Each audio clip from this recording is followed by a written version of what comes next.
Uma vez mais, boa noite aos que eu não consegui cumprimentar, porque de vez em quando eu não consigo cumprimentar todos, né? Fico ali fora, mas a gente não consegue abraçar e acolher a todos, então sintam-se acolhidos e abraçados por mim, de forma especial as mães que hoje celebram conosco essa Santa Missa.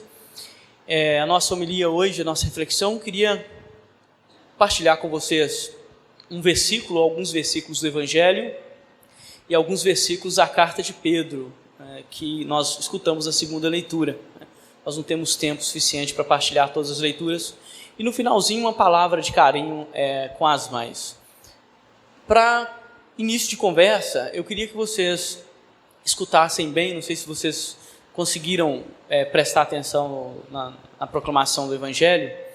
Às vezes a gente consegue prestar atenção um pouco mais para o finalzinho, no início a gente perde as palavras, mas o início do Evangelho de hoje, o versículo 15 do capítulo 14 do Evangelho de João, ele é fundamental para a liturgia de hoje e, ao mesmo tempo, eu diria que,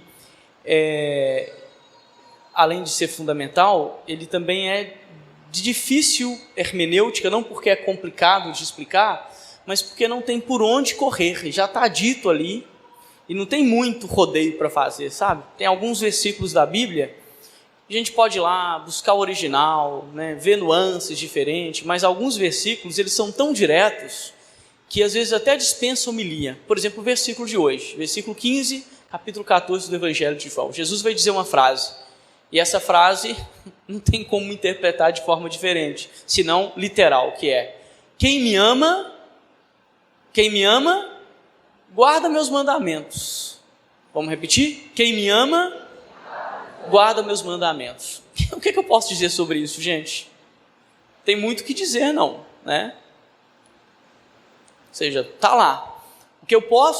O que nós poderíamos dizer, né, o que a gente poderia talvez alargar um pouquinho, é a hermenêutica sobre mandamento, mas mesmo assim, se vocês forem lá no capítulo de 13 ao 15 do Evangelho de João, está bem resumido para a gente, e bem reduzido, inclusive, não reduzido, mas resumido, de que mandamento Jesus está falando, quando ele dá um mandamento novo na última ceia. Eis que eu vos dou um novo mandamento, amai-vos uns aos outros, como eu vos amei. Né? E todos os mandamentos, todos eles, todos, né? Desde o não roubar, não matar, né? Não cobiçar as coisas alheias, inclusive a mulher do próximo, porque está junto, tudo isso tem como fundamento o mandamento do amor. Não tem outro mandamento que fundamenta, né, todos esses mandatos. E essa frase do versículo 15 do capítulo 14 não tem muita hermenêutica. Ela é uma espécie de termômetro. Quer saber se você ama a Deus? Vê como está na sua vida o cumprimento dos mandamentos. Né? Trocando miúdos, vê como anda a sua vida espiritual, né?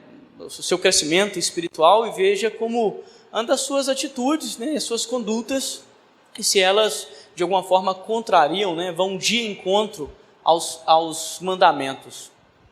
E aí Jesus depois discorre um pouquinho mais sobre isso, dizendo sobre a força do Espírito, né, que virá sobre nós. Daqui a 3 semanas, nós vamos celebrar a festa de Pentecostes. Então nós estamos já no finalzinho do tempo pascal. Deste domingo até a festa de Pentecostes, vocês vão escutar muito falar de mandamento, de Espírito, né, da permanência em Jesus, porque nós estamos celebrando o finalzinho desse ciclo pascal, que é composto pela ascensão, né, ou seja, Jesus que sai do meio dos discípulos, mas não os deixam órfãos, depois que envia seu Espírito e funda a igreja. Então é uma liturgia que está muito voltada para a nossa conduta, que a gente chama de pós-pascal. Tá? Entendemos e vivemos a ressurreição na liturgia. Celebramos a quaresma, celebramos a liturgia pascal, entendemos e celebramos na liturgia, mas agora como é que isso fica na vida? Né? Então isso é muito importante. Termômetro: se vocês me amam, guardam meus mandamentos. Se não guardam os mandamentos, não existe amor, né? Eu acho muito interessante a gente pensar isso a partir da questão da fidelidade, né? Fidelidade na vida. A gente fala de fidelidade, as pessoas pensam de fidelidade só entre os casais, né?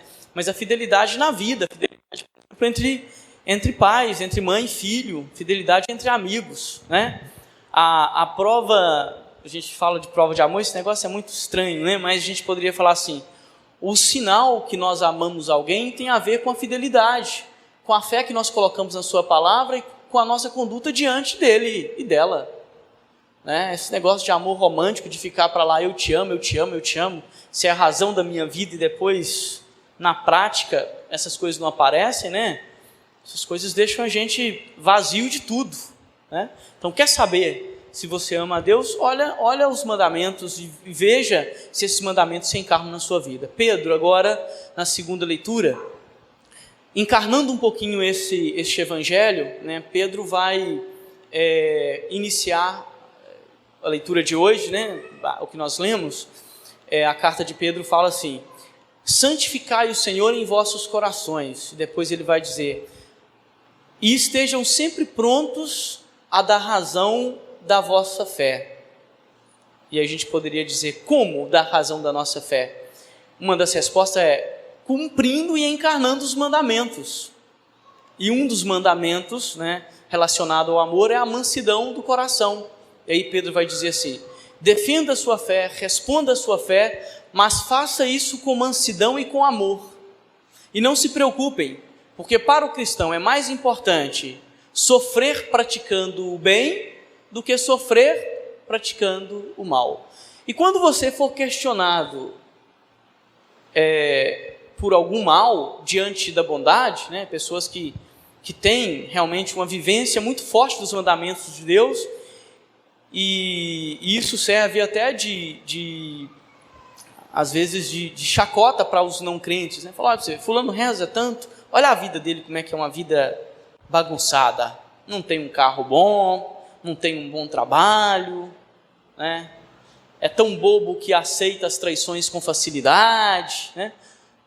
As pessoas que não têm uma vida de fé jogam isso, né, na nossa cara o tempo todo.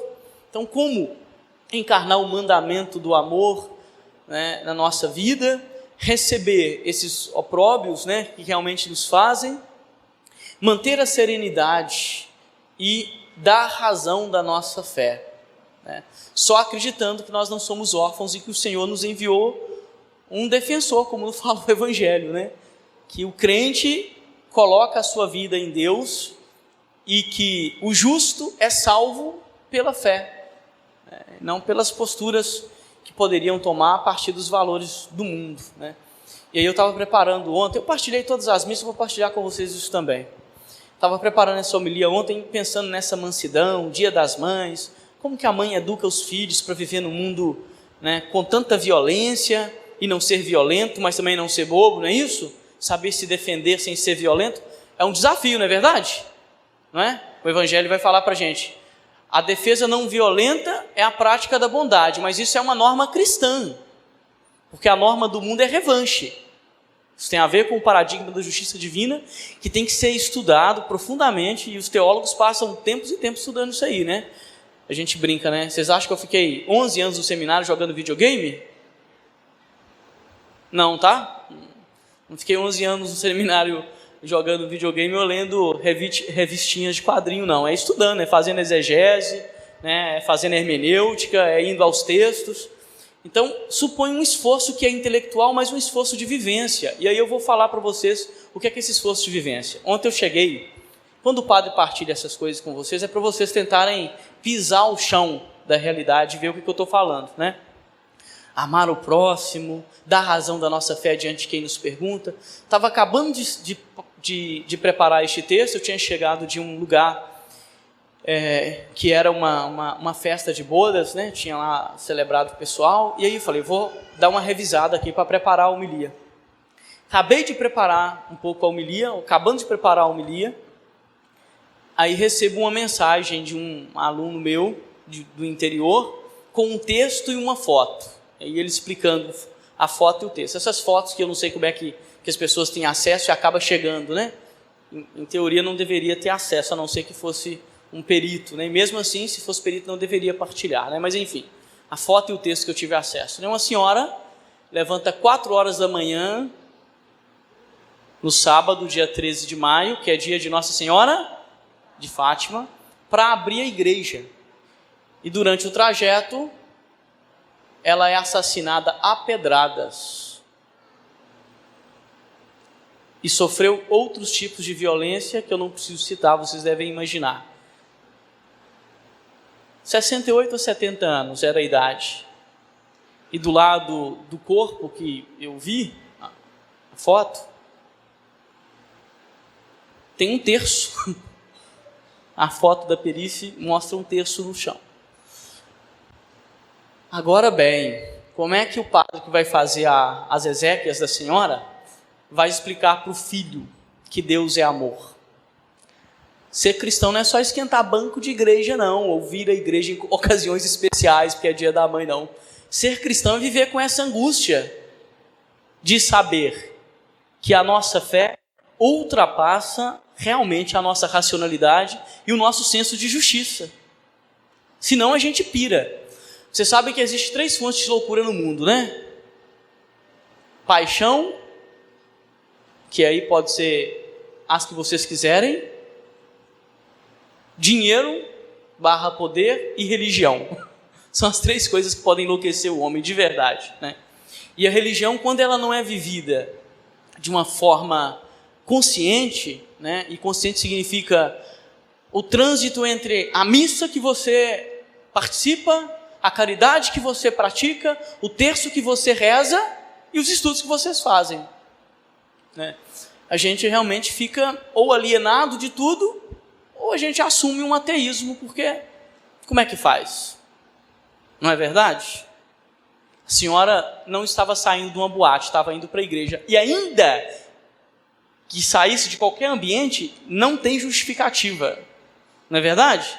Nenhuma pessoa merece isso. Como é que eu explico isso para o filho que enterrou a mãe no dia das mães, assassinada brutalmente? Como é que eu dou razão? Padre, uma homilia dessa, um domingo? É por isso que vocês vêm à missa, é para pensar, para dar aquela balançada, sabe? Para tirar vocês lá da zona de conforto. É para isso que a gente vem à missa. É para isso que a gente participa da Eucaristia, né? Para lembrar que o nosso mestre, por exemplo, não morreu de câncer, não é isso? Morreu assassinado com brutalidade semelhante à dessa senhora, não é isso? Isso é o cristianismo, isso é o das razões da nossa fé, né? E aí as mães que estão aqui, né, quando olha para o filho e para a filha e pensa neste mundo louco, dá um aperto no coração, não é verdade? Como educar? Como colocar os valores? Como dizer que Deus é amor, mas como diz lá, prólogo de João, este amor nem sempre é aceito pelo mundo. Não está lá no prólogo de João? A luz veio para o que era os seus, mas o mundo não a recebeu. O tempo todo o cristão vive nisso, entre luzes e trevas, né? Nós estamos o tempo todo caminhando na corda bamba.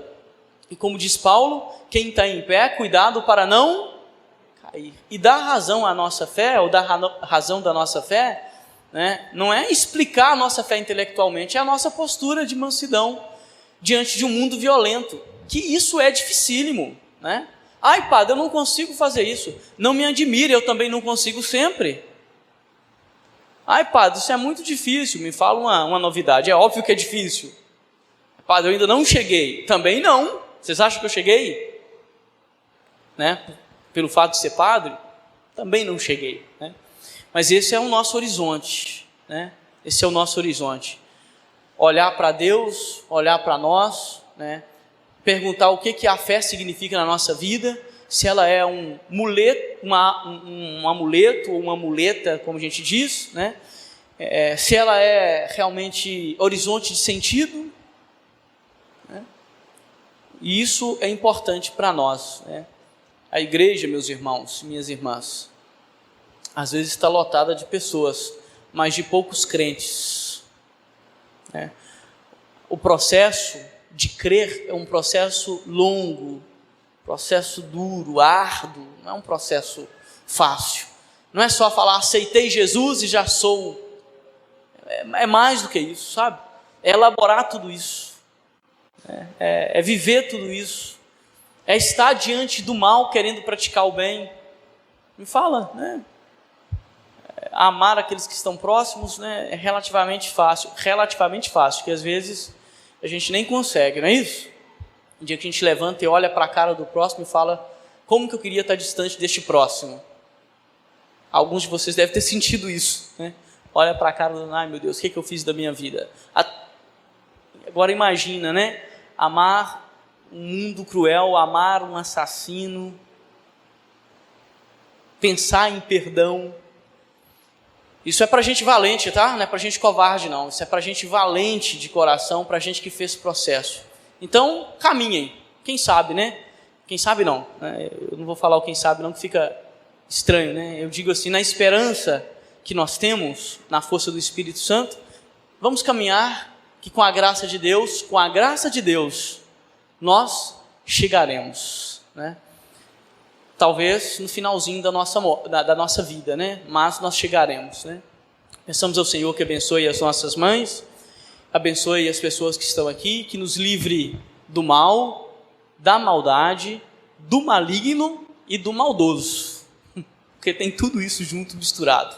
Louvado seja o nosso Senhor Jesus Cristo.